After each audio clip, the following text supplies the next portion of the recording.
Halo, Assalamualaikum warahmatullahi wabarakatuh. Jumpa lagi dengan saya, Freddy Sudaryanto, di channel YouTube-nya Freddy Sudaryanto Spot.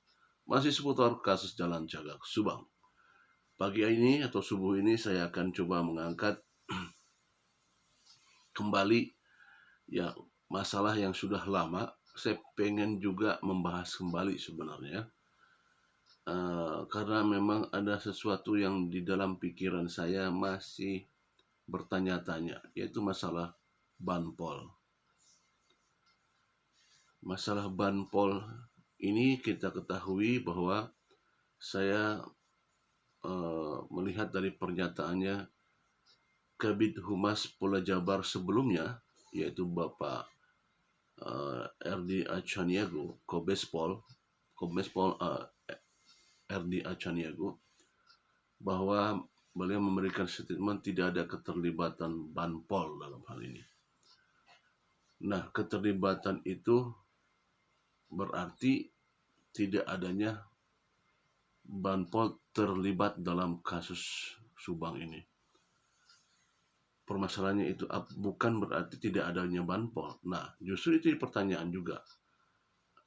Apakah dengan kata-kata statement daripada Bapak RD Achaniago tidak ada keterlibatan, tidak ada banpolnya, atau tidak terlibat banpolnya dalam kasus ini? Ada tapi tidak terlibat.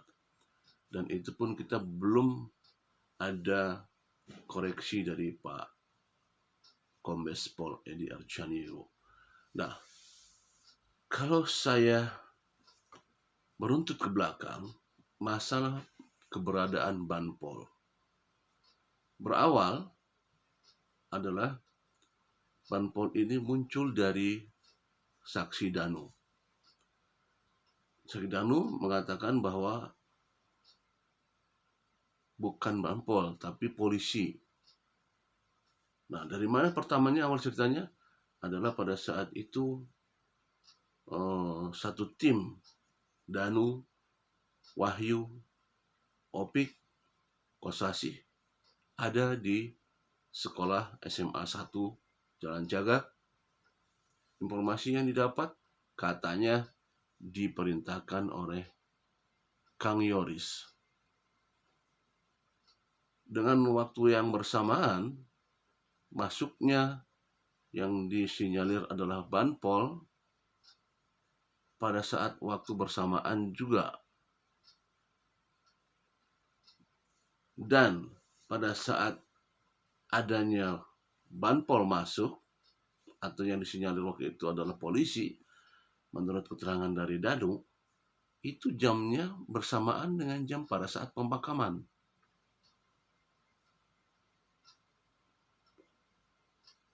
Nah, ini yang jadi permasalahan sebenarnya. Waktunya itu pada saat bersamaan dengan waktu pemakaman. Yang jadi pertanyaan buat saya adalah kenapa hal yang prinsipal itu kan, kalau pemakaman itu kalau di keluarga ya, itu kan hal yang apa yang disebutnya ya, hal yang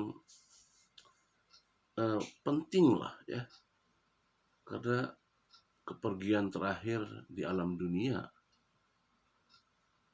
Apalagi kalau saya lihat ini adalah almarhum ini dengan tim yang ada di sana adalah satu keluarga dalam satu yayasan. Pak Wahyu ada kepala sekolah, Opik, Kosasi, termasuk juga Danu adalah staf yayasan semua. Yang meninggal adalah bosnya. Ini kan Ibu Tuti itu kan anggaplah sebagai bos lah ya, salah satu pendiri dari yayasan itu. Maksudnya orang yang punya orang penting di yayasan. Kenapa ini anak buahnya bisa tidak berangkat ke pemakaman walaupun informasinya itu diperintahkan oleh Kang Yoris? Bersamaan dengan itu, Banpol juga masuk. Saya hanya bisa mengerutkan kening saya. Kok bisa terjadi seperti itu? Padahal TKP sudah di polis lain. Artinya sebenarnya kalau alasannya untuk menjaga TKP, kita percayakan saja sama pihak kepolisian karena sudah dijaga oleh polis lain. Dan dengan maksud apa untuk bisa menjaga TKP dari kejauhan? Ya, apakah akan berlangsung berhari-hari dijaganya? Nah, oke lah, itu hanya Kang Yoris yang tahu maksud tujuannya sebenarnya apa sih untuk menyimpan tim orang-orang yayasan ada di SMA sana. Dan bersamaan yang saya sampaikan adalah Banpol masuk. Atas perintah siapa Banpol itu masuk ke TKP? Jadi pertanyaan yang sama saya sampaikan adalah perintah Kang Yoris terhadap timnya, yaitu orang-orang yayasan, dan perintah Banpol ke sana atas perintah siapa? Informasi yang didapat waktu itu pernah katanya ada dari Polsek yang menyuruhnya. Kita tidak tahu siapa yang dari Polsek. Apakah ada pimpinan di sana? Apakah ada kanit di sana? Kita tidak tahu. Dan sampai sekarang juga kita belum tahu status daripada Banpol itu. Apakah memang Banpol itu resmi keberadaannya ada di daftar Banpol di Polsek?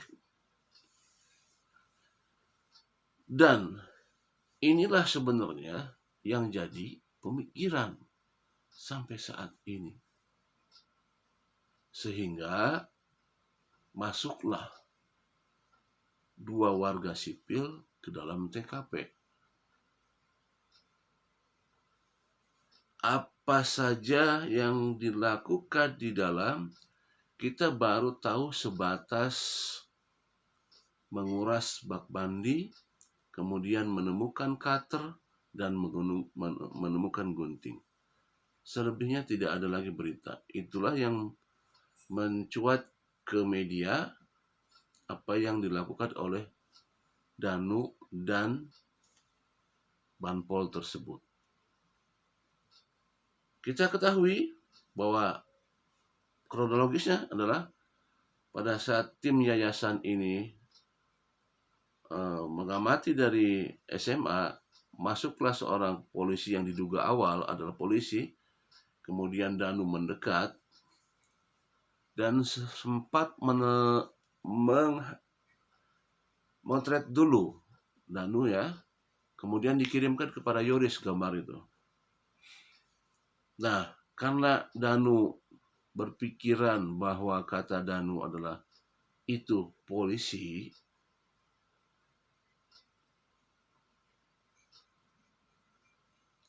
maka Danu mengikuti apa saja yang diperintahkan karena informasinya Danu mengetahui bahwa itu adalah polisi. Saya tidak tahu apakah Danu tahu yang bersangkutan itu polisi atau tahunya polisi atau tahu orangnya. Saya juga tidak tahu itu ya. Apakah Danu kenal dengan orang tersebut? Saya juga tidak tahu. Nah, pada saat Danu yang diinformasikan bahwa itu polisi, maka serta-merta Danu mengikuti ajakan daripada Banpol tersebut yang disinyalir adalah Banpol. Nah, masuklah Danu ke dalam. Artinya bahwa masuk ke dalam adalah mengikuti ajakan daripada Banpol itu untuk membantu. Sampai sekarang keberadaan Banpol jadi juga misterius. Belum ada sempat yang bisa menghubungi keberadaan Banpol. Apakah ada yang pernah mengetahui? Apakah ada yang pernah mewawancarai? Sampai sekarang belum ada di media keberadaan Banpol, klarifikasi Banpol sampai sekarang belum ada. Nah, apa yang membuat Banpol ini susah untuk dicari? Apakah bisa jadi Banpol di sini sebagai pembuka tabir daripada kasus ini? Semuanya ada di penyidik pastinya. Semuanya ada di penyidik. Apakah benar, apa tidak? Apakah benar ada Banpol, apa tidak?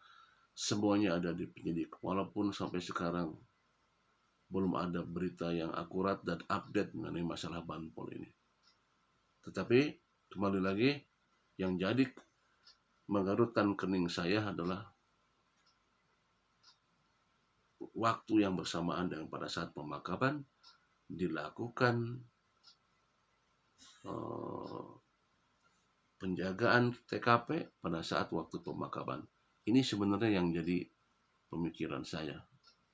Tidak lazim.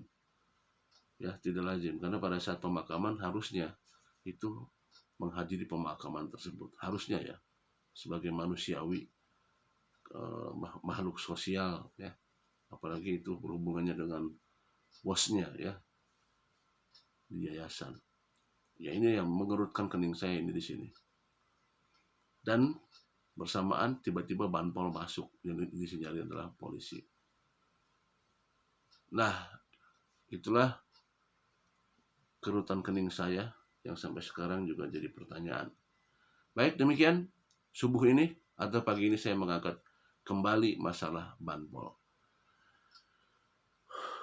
Semoga di bulan Maret ini, di awal bulan Maret, inilah bulan terakhir dari awal tahun 2022. Apakah di awal tahun 2002 ini dengan di bulan awal Maret, apakah di sini akan ditentukan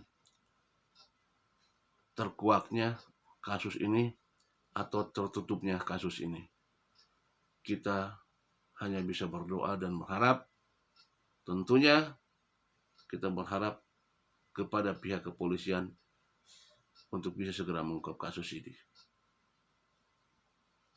Tidak ada kata lain selain kita dukung Polri Indonesia dan kita semua doakan. Kita yakin bahwa Polri Indonesia bisa menanggulangi masalah ini.